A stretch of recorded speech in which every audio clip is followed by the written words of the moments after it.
Hello, and welcome everyone to the Connected Commerce Council Small Business Webinar. My name is Rob Retzloff, and I am the Executive Director for the Connected Commerce Council, and I'd like to thank you all for taking the time to join us today for this important and especially timely webinar. We've got a great lineup of small businesses joining us here in a bit for what will be a highly engaging panel discussion, and to talk us through their experiences as digitally driven small businesses and share their perspective on legislation going through Congress right now that could impact them. But before we begin with that panel discussion, I'd like to briefly share a little bit of background information about our organization for those of you in our audience that might not be familiar with us.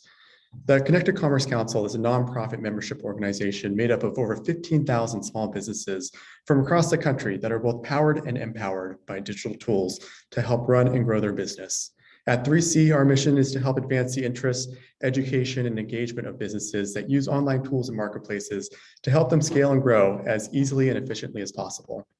As I know all of you have come to realize over the last 2 years, access to affordable, scalable, and secure digital tools and technology is greatly important now more than ever. As a small business organization, we help our members leverage the scale of leading tech firms to grow their own businesses. And we've seen firsthand how tools offered to businesses like yours can accelerate the trajectory of your company. Amidst the ongoing pandemic, small businesses are well positioned for a rapid and substantial comeback, as they're able to use the tools and services provided by tech platforms that make up what we've come to call the digital safety net, which, according to our research, has helped save approximately 11 million American small businesses and millions more jobs during the pandemic. As an organization, we work with entrepreneurs across the country to help provide skills training and resources to help optimize growth and efficiency. It is our mission to help advance the interests, education, and engagement of small businesses powered by digital technology, while working with entrepreneurs every day to cultivate a policy environment that considers and respects the interests of today's small businesses. Which brings us to the purpose of today's webinar. For our first panel of speakers, we're going to hear from two experts on this important topic who are going to walk us through exactly what's going on in Congress today to help give us an overview and a better understanding of the legislation at hand, as well as discuss the examples of how it could impact your business. Following that discussion, we'll take a couple of questions from the audience and then bring on our next panel to hear from small businesses what their thoughts and perspectives are on these issues. Now, without further ado, I'd like to welcome the founder and chairman of the Connected Commerce Council, Jake Ward, and the founder and CEO of the Chamber of Progress, Adam Kovakovich. Thanks, Rob. Thank you for that introduction and for kicking us off. I really appreciate it. Adam, welcome to our webinar today. Thank you. Thanks for having me. You're very welcome. Before we jump into asking the question that everybody came to hear the answer to today, what is Congress up to? Let me first throw it over to you to tell us a little bit about the Chamber of Progress. Sure. Well, we are a tech industry association that's really devoted to trying to make sure that technology is advancing the kind of progressive goals that I think it has historically, giving more people access to goods and information, reducing barriers, reducing middlemen. We know that there's anxiety about the power of big tech in particular, and we do support sensible regulation to make sure that tech companies operate responsibly, but we also want to make sure that tech as an industry is continuing to produce the kind of gains for people, for society, for businesses that it has for the last couple decades. One of the other things that I think we've noticed about a lot of the debates around tech policy in Congress and in state legislatures is that there are a lot of happy consumers out there whose views sometimes get lost because the debate is sort of focused on business interests. Obviously, we are a business association. We represent businesses, but we also, in part, represent the views of the happy consumers of a lot of these services. Now, the Chamber of Progress is relatively young, but you and I are not in the grand scheme of things. We've been doing this for a little while, and this isn't our first rodeo when it comes to Congress taking a stand on an issue that maybe we don't particularly understand what their motivation is, why this is a priority, and what brought us here. This may not be that complicated. This is an issue, specifically we're talking about some legislation that was passed out of committee in the House this spring, as well as a Senate Bill 2992 that was passed out of a subcommittee last week. And ostensibly why we're here today to have this discussion. This is Congress's reaction to a politically convenient foe in the form of big tech. But before we get into the why, let's talk about the where and the what. Can you break down sort of the where we are in the grand scheme of things and what legislation is pending in the House and Senate for us real quick? Sure. So there was a bill that was approved at the committee level in the Senate last week that has a companion bill in the House that was approved last June.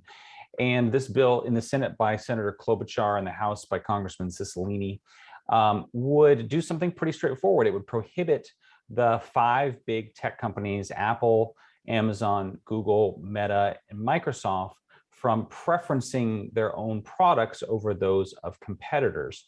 And folks who support these bills, like Senator Klobuchar, argue that the big tech services have allegedly, crowded out services like Yelp and Spotify and made it harder for their services to reach customers. But if you look at the details of how these bills would be implemented, in prohibiting services from preferencing their own products, we believe that these bills would prohibit, for example, Amazon from featuring Amazon Prime 2-day shipped products, that a new iPhone couldn't come with the Apple App Store pre-installed on it, and that a Google search for a local business, for example, couldn't include a Google business listing, My Business Listing, or a Google Map, because those would be considered self-preferencing under the bill.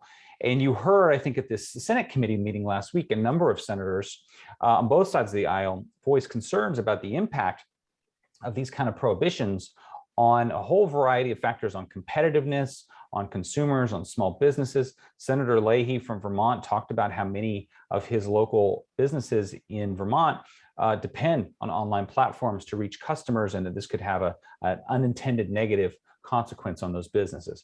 So where we are is the House committee has passed its version of this bill. The Senate committee has now passed its version of their bill. And I think the open question is whether these bills can attract enough support among the broader Senate and House in order to win passage. I think one of the things you've seen is that a number of members of Congress and senators have raised concerns about the impacts of these bills, to the point that they do need work before they could attract the sufficient number of votes. I think we'd be doing all of our attendees a favor if we stopped well short of a Schoolhouse Rocks lesson of how a bill becomes a law. But I do want to take just a moment to point out that in the Senate, where the Judiciary Committee met last week to consider Senator Klobuchar's bill, the American Innovation and Choice Online Act, there was a 16-6 vote, which seems overwhelming in its support, and it was bipartisan, but that 6 of the yes votes in committee expressed grave concerns and skepticism about the readiness of this bill, particularly citing its unintended consequences on small businesses, and that American consumers, American small businesses, and the economy overall could be harmed by, let's face it, broad sweeping implications of this legislation. Do you have any thoughts on both precedent?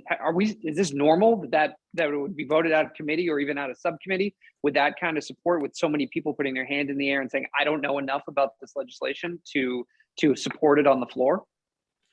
Yeah, I think this is one of the situations where the vote doesn't tell the whole story, because, as you said, there were a number of senators who during the hearing said, I'm going to support this bill moving forward, but I have some significant concerns. It needs to be improved. It needs to be fixed before I would consider voting for it on the Senate floor. There is a custom, particularly in the Senate, of deference in that setting, particularly to members of your own party. I sort of equate it to like Thanksgiving dinner, right? You may not want to bring up the family's dirty laundry at Thanksgiving dinner, but you might have a side conversation with a member of your family after the meal to say, we really, that there's really a big issue here. So I do think the vote doesn't tell the whole story in terms of the numbers of concerns voiced. And there are real concerns, again, from a competitive standpoint, from an impact on business standpoint, impact on consumers. You're talking about services like Amazon Prime, Google Search, the iPhone, that have hundreds of millions of US users, but also thousands of businesses whose business fortunes are intertwined with those of the platforms, as I think probably many of the businesses on this call. And so, we really need to be careful. We need to make sure that we're not legislating in this area willy-nilly, that Congress is indeed solving a real problem that is on the concerns of voters. I don't believe that's true of this bill, but that does need to be explored before any kind of legislating is done that would impact these significant services that hundreds of millions of people use. It's probably an occupational hazard, but what I hear when I hear 6 members of a committee raise their hand and say, I don't know what this bill does, is an opportunity for the thousands of small businesses on our call today, as well as the millions more that are represented, to reach out to their members of Congress, both in the House and the Senate, and explain just how their business works. That this isn't the 1950s or even the 1990s anymore. The digital age has ushered in a whole new level of vertical integration. And yes, consumers enjoy the byproduct of Apple phones that are preloaded and Google My Business, but it's, selfishly speaking, from our perspective, it's the tens of millions of American small businesses that use those tools, that integrate them into their business, whether it be the top 5 covered businesses or the other 25 that are competing with them in the marketplace. The price of that service, which is extremely low, and the scale of the products they create, which is extremely high, offers a very rare opportunity to grow American small businesses and to support entrepreneurialism. Let me ask you a series of very specific questions, because I'm certain that a majority of the people on this call today are concerned about this. Would this bill break Prime, Amazon Prime? I think it's pretty clear through our analysis that the bill would not allow Amazon to offer Amazon Prime in the way that they do today. The bill specifically, for example, would prohibit Amazon from labeling Amazon Prime products. It would prohibit from linking Amazon Prime to Fulfillment by Amazon, which of course is the service operating in the background that really provides the logistical support for Amazon Prime.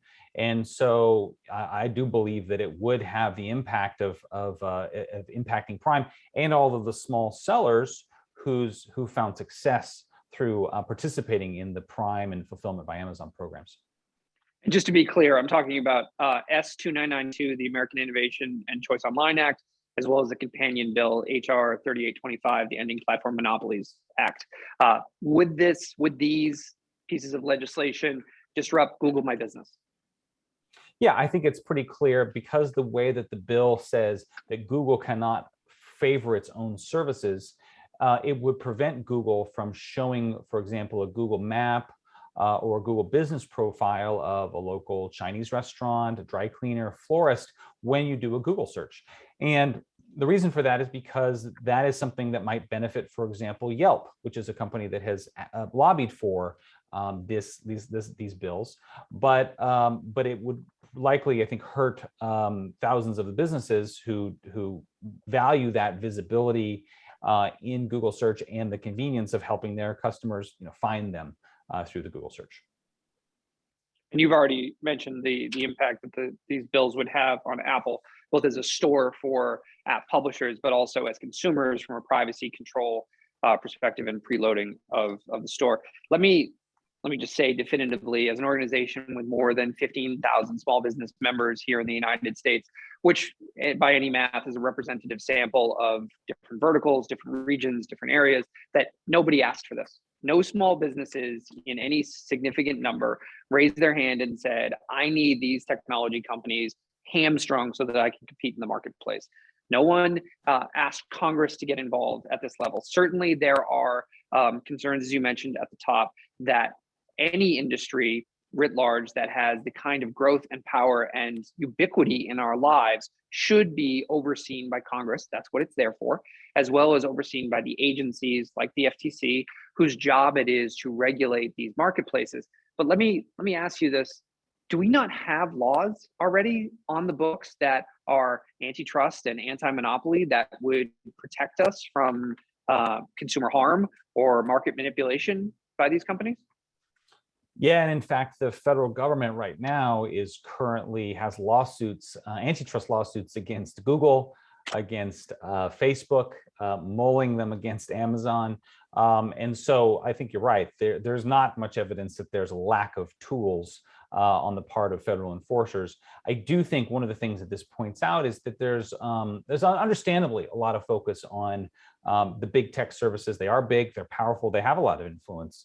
But what I think sometimes policymakers don't necessarily appreciate is the way in which that what they call kind of big tech self-preferencing is also a service that's really small business marketing and product distribution, right? In other words, the success of the big tech platforms is not zero sum. I view it as almost kind of a shared success model, that their tools are helping many of your businesses succeed as well. I don't think that's something that's very well understood by most policymakers. They tend to view it through the lens of just the big companies getting bigger. We tend to think of that that vertical integration that's only made possible by the type of platform and partner model that has become such a cornerstone of the digital economy. We think of that as, from a small business perspective, as the small stack, right? The number of tools and services that a small business can integrate into its business model. We saw during the height of the pandemic saved 11 million small businesses by our most conservative estimates, because it was able to take bookstores online and restaurants were able to deliver food at a reduced cost and keep their doors open. That's going away if this starts, right? This is also, and I'm not the guy that says don't enact laws because of the slippery slope that's a problem, but this is less slippery slope and more fundamental misunderstanding of what vertical integration and the digital economy is made for, based upon, and what it unleashes in terms of entrepreneurialism. And from the perspective of our members, of 3C's small business members, we're just getting off the mat after the pandemic, right? Hamstrung, beaten up, pushed down by an economic downturn, and forced to close their doors, and it's terrible. Why now? Why is this the thing that Congress has decided that they want to focus on when there's clearly a need for economic investment? There's so many other issues that are pressing from foreign relations and domestic policy issues. Why is economic regulation at the tip of the tongue of both Congress and, as you just mentioned, the federal government and Attorney General? Well, in fact, I think it's a misreading by some policymakers of what's mattering to voters right now. Our organization, Chamber of Progress, has conducted some voter research, as I know your organization has. And one of the things we've asked is, okay, what's top of mind for you? And consistently, inflation, the economy, public health rise to the top of that list. We asked, where does tech regulation fall on that list? At the bottom of the list, and 10 options we gave. And so I do think sometimes there's the Beltway can kind of get in its own bubble. And frankly, there are companies, again, like Yelp, Spotify, that have lobbied for these bills. And I'm sure that they've had some success in gaining traction. But again, I think that the key thing I look for is there hasn't been a procession of small businesses or consumers marching on the Capitol asking Congress to change the way Amazon Prime or the iPhone or Google search works. Yeah, I was frankly dumbfounded last week when the White House released a statement saying that it had met with American small businesses and now had a position on competition generally, and it released a list of the small businesses headlined by Sonos and Yelp, who are not exactly what the what the Department of Labor would qualify as small businesses. Okay, why don't we go ahead and answer some questions from our participants, unless you have final words you want to say before we jump into that? Sounds great. All right, I think we have a few queued up that we can jump right into. Hold on a second.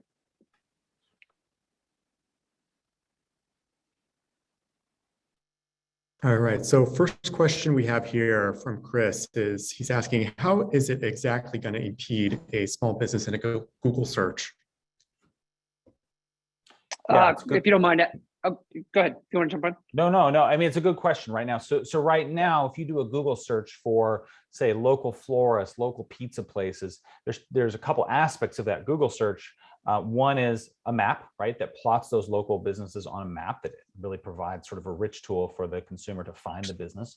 But on the right-hand side, there's often, in a search for the business itself or in that search for local pizza, a panel of information that's based on information that many of your businesses have put in a Google business listing, that's providing customers with hours, with rich information about the business.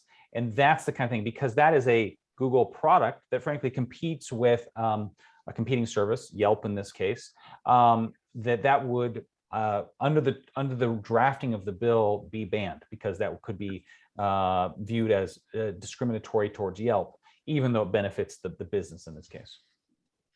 Yeah, this is one of those very practical implications for American small businesses, particularly if I'm in Charlotte, North Carolina, and I need a plumber and I search plumber, what I get is Google My Business cards that enable me to select the highest rating, the closest, and have the details in terms of their hours, their location, the map, as Adam just said. If you take that away, what you've done is introduce middlemen, is other curators of content. So you've actually added a search on a search. The difference being that Google's model, frankly, is to give both the searcher and the business exactly what they want. That's the entire model is predicated on sort of perfect search, right? Predicting what you want by what you asked for. Yelp's model, not to pick on Yelp, but their model is based on providing ratings and paid placements of businesses. So that if you are looking for Google to find the right solution, now you are also going through the curated gatekeeping of a paid service like Yelp. It would be the equivalent of walking into a supermarket, and now instead of there being end caps that can prioritize the best-selling tortilla chips, or even, for example, white label tortilla chips that come at a cheaper cost that are white labeled and preferenced by the supermarket, there's nothing on the end caps because that would be self-preferential. And the aisles and the shelves are all distributed because eye line is the preference, right? Everything is just on the floor and you can walk around and pick it up however you want. Rob, do you have another question? Yep. So Jordan wants to know, so what's next in the legislative process now that the bills have been voted out of committee? There's a little bit of confusion, frankly, at the judiciary level as to whether or not last week's vote was a subcommittee vote or a full committee vote. And it doesn't much matter, except that there's going to be another hearing on the 3rd of February. It's been calendared for the 3rd of February to dig into and consider further amendments. As Adam pointed out, this bill is not ready for the floor, which is the term that we use for a general vote, sort of a full Senate vote, at which point you need cloture, which is 60 votes, and then you need passage, which is also 60. In the House, the bills have been voted out of the Judiciary Committee, but are not scheduled for floor time in the near future. We have a number of weeks, probably 2 weeks, to engage with members of the Judiciary Committee and share stories from small businesses and explain how the digital economy works for tens of millions of small businesses. And then it'll be several more months before this thing is brought to the floor. Adam, do you have any thoughts on that calendar? That's a great summary. One more? All right, last question, and then we'll jump into the next panel discussion. But Alex wants to know, what can I do as a small business to communicate my concerns? Who do I need to contact? Is it my senators or my representative? It's both. It's both over and over again. Depends on what state you are in terms of your sense of urgency, Judiciary Committee versus House. But the truth is that organizations like ours, like Chamber of Progress, as well as the Connected Commerce Council, have a number of what we call grassroots tools that will enable you to send emails or phone calls, or if you'd like, we can schedule a meeting where you can speak directly to your members and share your stories. It doesn't seem like it sometimes when we see them on CNN or Fox News, but the job of our elected officials is to listen to their constituents. They will take your meeting. They do want to hear from you. It is an opportunity to sort of ground good decision-making and even better policy in real-world experience. So if you want to engage, let us know, either of us or both.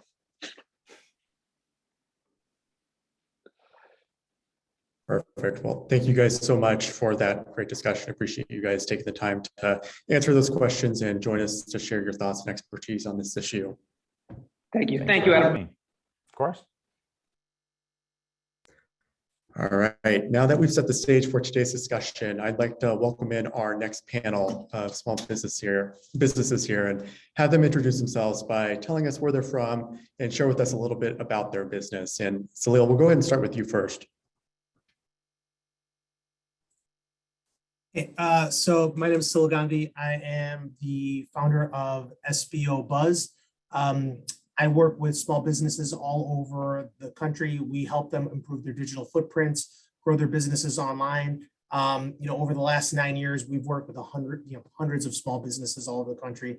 We help them with their digital marketing, social media, web design. Basically, we serve as a digital marketing director or marketing arm of small businesses who just frankly don't have the time or the resources to, or the understanding of, to be able to do digital marketing for their own businesses. So we take care of that. But, you know, one of the, I think we've heard a lot about it, you know, already, but, you know, managing Google business profiles is something that's, you know, really critical for a lot of small businesses. It's a free tool, and it's something that, you know, pretty much every small business needs to be aware of and participate in. I'm sure we'll get into a little bit, but it's one of the first things that we have every one of our clients make sure that they have filled out and fleshed out completely as the first step of us getting on board with helping them get started with establishing their digital footprint online. Awesome. Thanks so much, Syl. Good to see you. Mimi, how are you? Hi, I'm Mimi Striplin, founder of the Tiny Tassel. We are an online and brick and mortar jewelry, clothing, and accessory boutique here in Charleston, South Carolina. And we have just grown so much over the last 2 years by using digital tools. During the pandemic, we were just unsure of foot traffic in person. So we really pivoted to make sure that we were utilizing all of those tools that were available to us. So we've really wanted to stay in touch with 3C and different organizations like this to make sure that we understand what's changing and what's going on, and hopefully helping to voice our opinions so that these changes don't affect small businesses like us. Fantastic. Thanks so much, Mimi. Max, how you doing? Hey, really great to be here. I'm Max Tuckman, the CEO and co-founder of Caribou. We bring families together in virtual play dates. So you can read, draw, and play games in an interactive video call with a 0 to 12-year-old in your life. And we became an essential business during the pandemic. As you can imagine, we actually 10x the company in 24 hours on March 14th, 2020, because of the service we provided for multi-generational families who wanted to stay connected during the pandemic. And we have over 1 million users in over 200 countries and territories using our mobile app and our web app. And the only way we'd be able to get out in front of all of these families who are separated by distance, who literally cannot travel right now because of the pandemic, is through digital tools, through being part of the Apple App Store and the Google Play Store, through digital marketing that we rely on to get the word out about a product which people really, really need right now. Definitely. Great to see you, Max. Thanks for joining us on the panel. Last but not least, Chris Lewis, how you doing? Good, thanks, Rob. I am Chris Lewis, founder of Evergreen Applied Technologies, and we are a lighting and technology based companies. We run 2 different web platforms online, as well as operating in-store and sort of project-based work. And sort of our claim to fame out of this whole thing is the fact that we've been able to operate way outside of our realm, in a very traditional industry that is very locally and regionally focused. We've been able to capitalize not only nationally but internationally, and doing work in all 50 states and 20 plus other countries. And so it's always exciting, and that really comes from one simple thing, is that we've gotten really good at using Google digital tools, and just sort of expanding our reach, and it allows more people to find our small little company from anywhere in the world. And so we've been able to make some really good connections from that. Yeah. Awesome. Thanks so much, Chris. So thank you all again, for the time. Really appreciate it. I think, why don't we just go ahead and jump right into it? Based on what we've just heard from Jake and Adam on the latest news of this antitrust legislation going through Congress right now, and the passage of one of the bills out of the committee, what are everyone's thoughts on this? Do you think Congress is listening to small businesses on this issue? Maybe I'll start with you, and then we'll go around the room. We certainly hope that they're listening to us. We're really grateful that we've been able to work with 3C to voice our opinions and share our concerns about these bills over the last couple of years. But we really want to just reiterate to them that we are small businesses, and these bills just trickle down and affect us so much negatively, where we've had so much great access and easy access to these digital tools in our day-to-day businesses that we're running, and to have any slight changes, whether it's a price increase or some kind of setting increase that we have to relearn a program or software, it really does affect us, especially when we have small teams and don't have the resources to turn around and learn a new service or software or send lots of money to that platform. So we hope that they're listening. We hope that our voices can continue to encourage them to listen to small business owners, because we are the ones who are truly being affected by this. Phil, how about you? What do you think? Do you think Congress is listening to you guys? I hope so. I don't know that that's necessarily the case based on, what these bills kind of look like right now.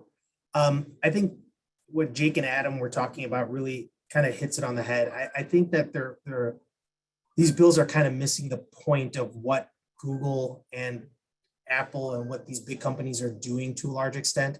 The vertical integration of what these products all do is paramount to the success of small business today. I think it really is. We work with so many small businesses, and the impact of I'll just say specifically what Google has done with the vertical integration of their products with Google business profiles, I guess previously Google My Business, and Google Ads and Google Analytics and Google Search Console, and all the different components that Google has put together, and it has allowed to build a network of resources for small business owners for free. That's allowed my clients and myself to be able to get this vast array of data to support small business owners and focus their limited budgets and be able to, go after new customers in a way that previously only big companies were able to do efficiently, has changed the game. It's allowed small businesses to be able to focus their dollars and, really target in a way that previously couldn't be done. And now to think about dismantling these types of systems and throw it back to a place where everyone has to just go back and, fend for themselves in a way where they have to just, throw it out there and kind of fend for themselves and not have these tools, is going to put small businesses at such a severe disadvantage that, Yelp and some of these bigger companies will probably be able to fend for themselves, but everyone else is going to be at such a big disadvantage that I don't think that Congress is really thinking about how big of a mess it's going to make for the rest of us. Yelp may stand to benefit in terms of their ability to compete with Amazon and Google, but all the rest of us are going to be decimated. So we're going to get squashed like bugs, and it's going to be a real problem. And I think that it's really going to be important for all of us small businesses to collectively get together and make our voices heard to our respective elected officials. Max, I see you nodding your head there. I'd love for you to jump in. Do you think this is a top priority Congress should really be focusing on right now? It is unfortunate. Caribou was one of Apple's best 15 apps of 2020. We were the only app in Florida that year to get that designation. And not one of my representatives reached out to say, hey, this is really exciting. You're doing some amazing things. You're literally exporting from Florida. We hired so many people. We built a business, and no one has asked me what is hindering my business, what would help my small business grow, what would allow us to grow into a bigger business here in Florida. So I always hope our representatives are listening, but we haven't heard and we haven't engaged with them in a way where we could tell them, hey, these are the things that are really important to us. When you think of a small team like ours, we are doing really big things, but we're still a small team, and breaking apart our tools or decentralizing them or breaking down the algorithms actually makes it a lot harder for us to manage, and almost, again, to Salil's point, makes it almost impossible for us to compete. So if we want to continue being one of the best apps in the world, And being based here in Florida, we need those tools, we need that access, and we need our representatives to help us build our strong small businesses. Max, first of all, congratulations. That's huge on that.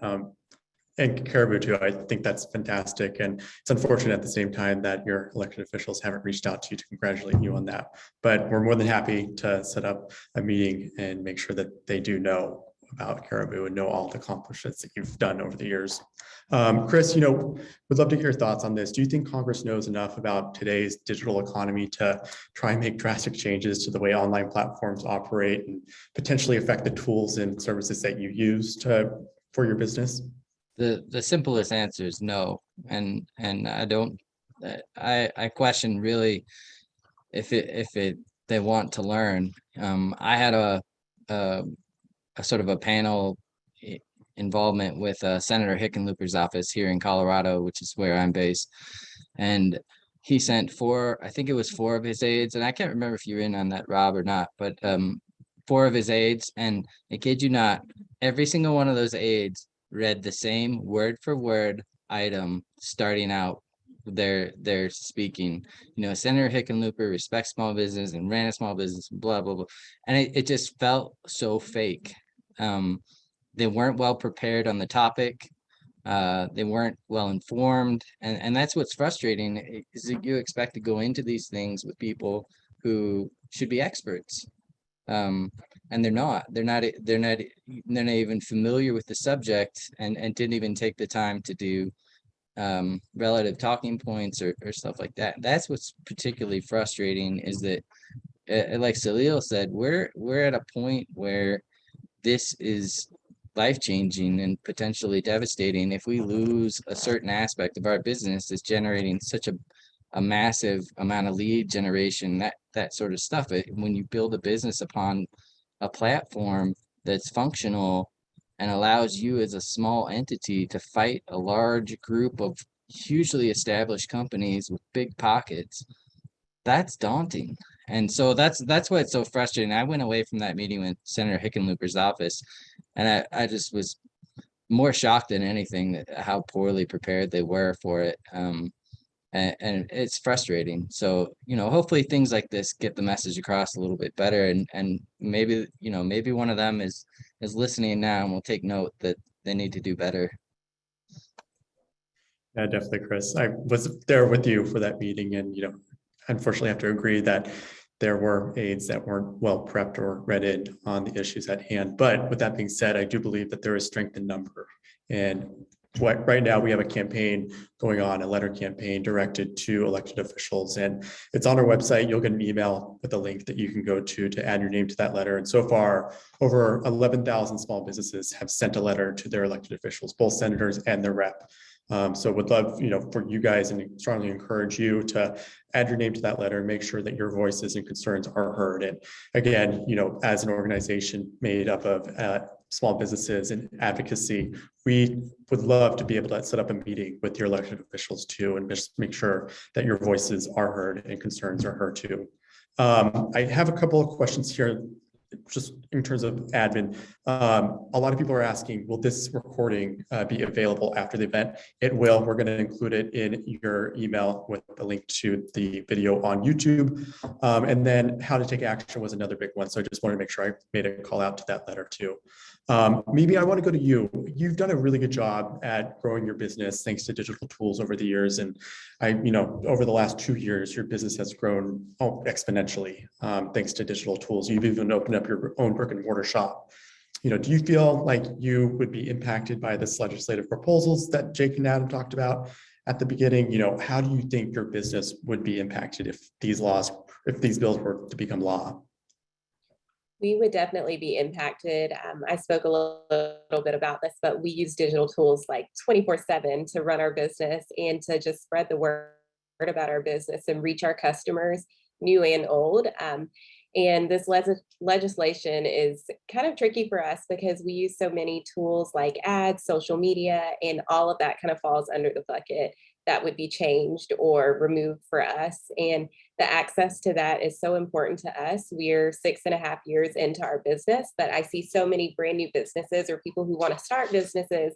And I'm just so excited for them to have the low cost, easy access tools that we get to use every single day. And it's really discouraging to see that those might not be available to them, whether it's ads or Google My Business or whatever it may be for brick and mortar and online boutiques. But we want to make sure that our voice is heard so that everyone has access to these tools and that we can continue using them every day. So Lil, over the years, you've led a number of workshops for 3C members across the country to help them develop their skills with digital marketing and advertising. And one of those skills you touched on a little bit ago is setting up and managing your Google business profile, something formerly known as Google My Business. And I'm sure most of our viewers out in the audience know how important a Google business profile is for your business. And we'd love for you to talk a little bit more about that and kind of what is at stake here with respect to the legislation that's going through Congress right now. Yeah, I mean, your Google business profile is honestly, I think, the way the internet is kind of constructed right now. In my opinion, it's actually becoming the cornerstone for your local business presence. If you are a brick and mortar business, the way the internet has kind of changed, in my personal opinion, it's honestly, it's the cornerstone for your business, even more so than your website. That's how much power that portion of the internet and Google's knowledge panel and your business profile has in terms of presence currently. The information that's contained in there is pulled from so many different resources and has so much value that it's paramount to what your online presence is right now. And it does pull from places like Yelp and other places. So it's not just about Google. It does reflect what's present everywhere else. So, like I think it adds so much value to what it is, what your business is, that I do have a lot of concerns about what's being proposed here. It's just it's kind of scary. Max, I would love for you to talk about why you started your business, because I think it's such an inspiring story, and I think your app has helped connect families all across the world, and it's just such a cool, unique thing that you've developed. And since your business is found on the App Store, that's how you depend on trying to market and promote your product. How critical are these app stores for entrepreneurs and developers like yourself, and how do you think your business would be impacted by this legislation if anything were to happen? Yeah, as Rob said, we were actually founded because of a pretty heartwarming story, which, we saw a picture of a soldier who was trying to read a book to his daughter through a webcam. I mean, here is this US military member overseas using, a large laptop and a huge book and trying to get his daughter, a bedtime story. And it's this heartbreaking photo because you look at this and you go, is this really the best technology that we have? Is this really the best video call experience that we have for not only our service members abroad, but also for families that are separated by distance, whether it's across, different countries or, across the state. And especially, with family members now with the pandemic separated by distance, they're at home and they're trying to search for solutions. They're literally typing in, how do I read to my grandkid in a video call? How do I build a relationship with how do I still get to have those play dates and those memories when all I have is Zoom. And that's the thing, is that if we don't have these integrated systems like the Play Store and the App Store, if we don't have digital tools like the ads that we use, we can't solve the problems for people who are literally searching for this solution and don't know that it exists. And we're going to get crowded out. We will literally, like just get stomped on by the bigger players who can afford to be across. Like if we break up the platforms where we can market and answer these questions for people, we unfortunately won't be able to answer all those questions, and no one will know that we exist, and no one will be able to, again, have that interactive video call with their grandkids, which they desperately need right now.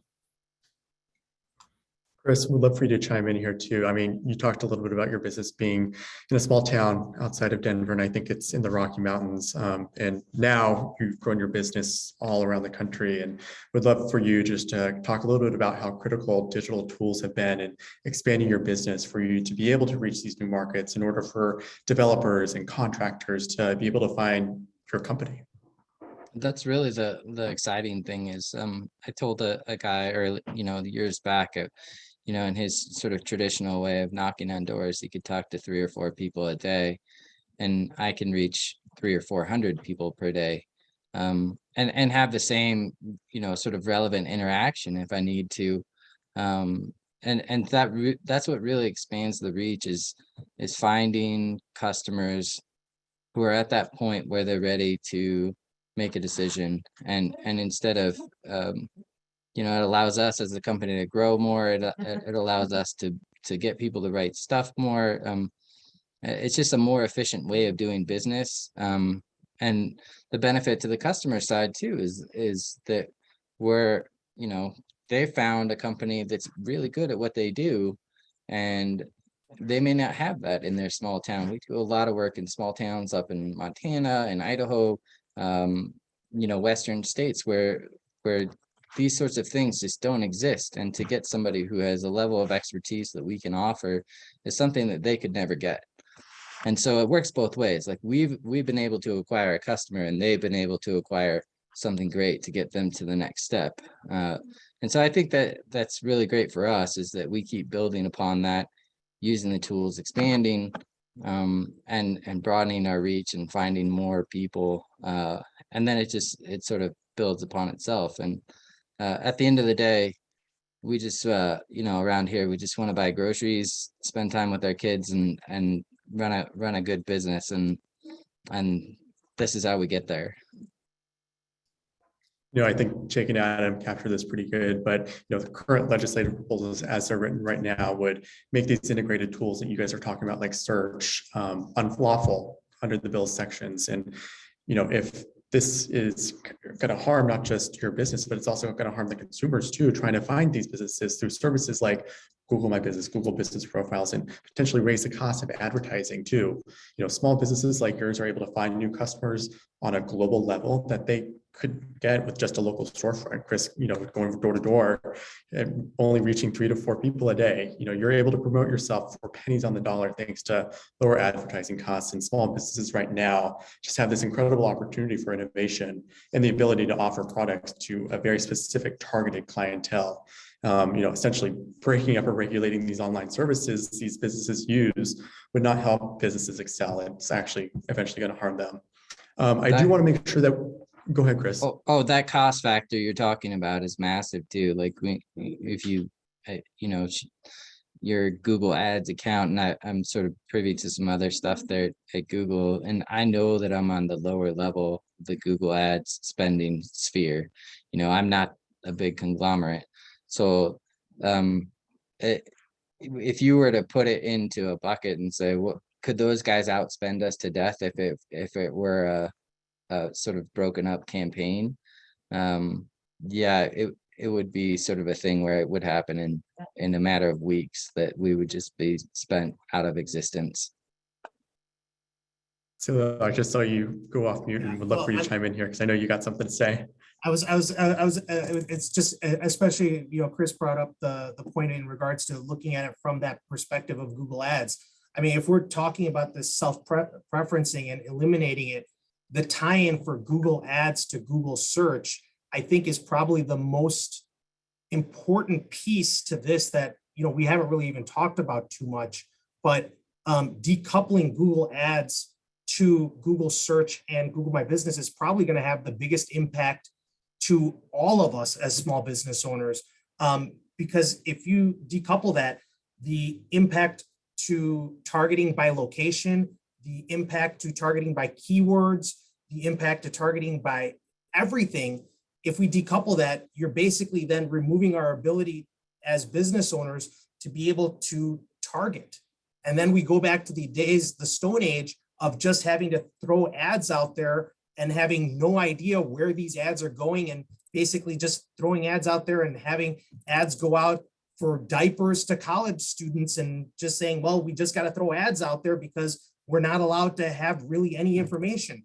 And then the consumers get ads that they don't really want, and we're spending money as business owners not where we want them. It's a lose-lose situation for everyone. So I think that when we're talking about the unintended consequences, there's a lot of them that aren't really being addressed or have even been thought about in this set of legislation that really needs everyone here to, start banging on doors to talk about. So Leo, I want to bring up one more because you brought back to mind when I was talking with the senator's office, the unintended consequence. When you take away data analytics and that necessary function of what merchants are using on the back end, that those data points, one of the big reasons we have data points is fraud prevention. And fraud prevention, like fraud is rampant on e-commerce right now. We deal with it day in and day out, fraud prevention. If we were to lose the data points that were provided from Google and from other sources, we have no firewall against that. There's no protection at that point. And how do we stop it? I don't even know the answer to that, but that was one of the big unintended consequences that I was hammering on.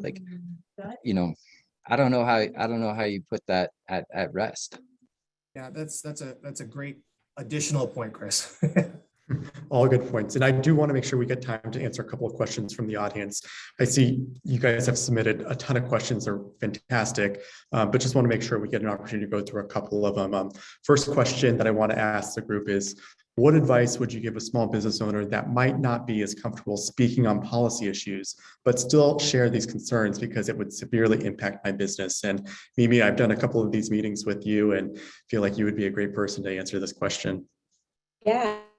A couple years ago, when I first heard of 3C, I knew nothing about bills and legislation. I just did not have time to research this. As a small business owner, I was wearing all the hats, and an organization like 3C, it made it so easy to have those grassroots kind of emails ready to go, the letters ready, all the information broken down where I could easily understand it so that I didn't get intimidated. But just sharing our story about our small business really helped to just put a face to like this issue that we're facing with Congress and with our legislators, because there's nothing better than them having a face pop up in their head and think, okay, I might put Mimi out of business if I don't vote properly on this bill or don't really stop to educate myself about it. So I think just start with sharing your story and sharing your business to really dive in and make an impact.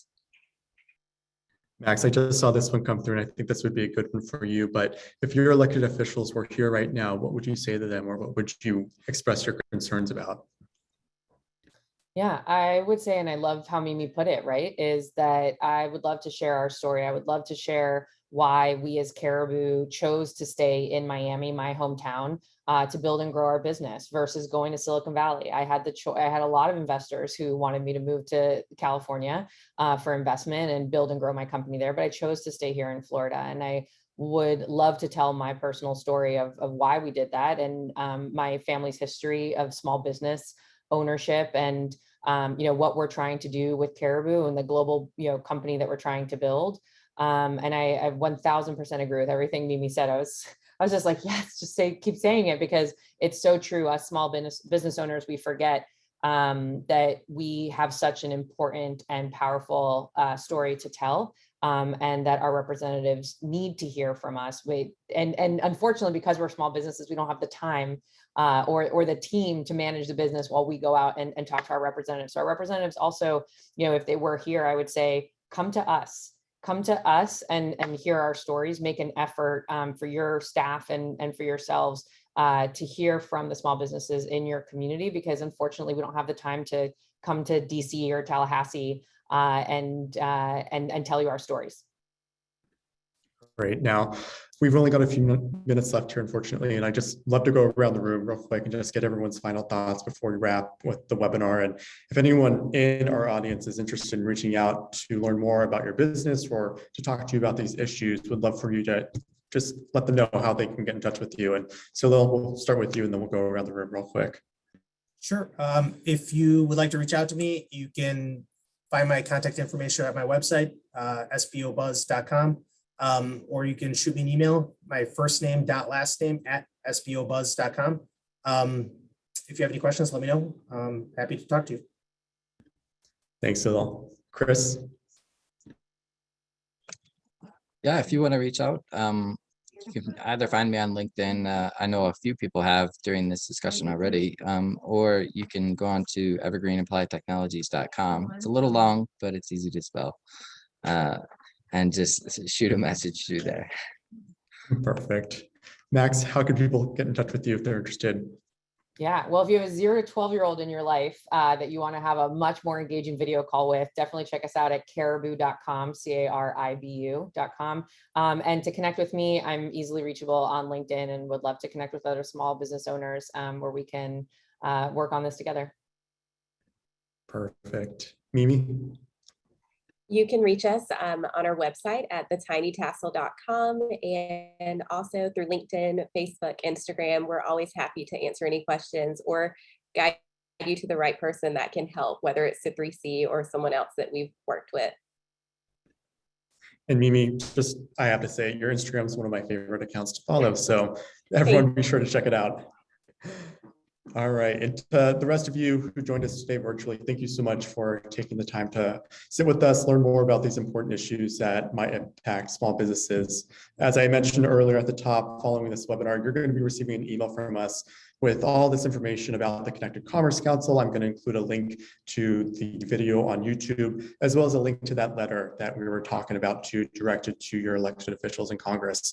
As I mentioned, 11,000 businesses have already sent letters urging them to consider the unintended consequences of this broad sweeping antitrust legislation. There is strength in numbers, so highly, highly, highly encourage you guys to consider signing your name to that letter too. Additionally, for those of you that are interested in learning more about 3C and staying up to date on this important legislation and other important policy matters for small businesses, check out our website, connectedcouncil.org, and sign up to become a member. Membership is free. It's easy to join. You'll get access to our new online learning management platform, 3C University, where there you'll find a variety of online courses and helpful resources to help your business develop skills using digital tools. And if you sign up to become a 3C member and have any other questions, our contact information is going to be included in that welcome email from us. So please don't hesitate to reach out. And with that, everybody, please be safe, be well. Thank you very much for the time and joining us today, and hope to see you all soon. Thank you.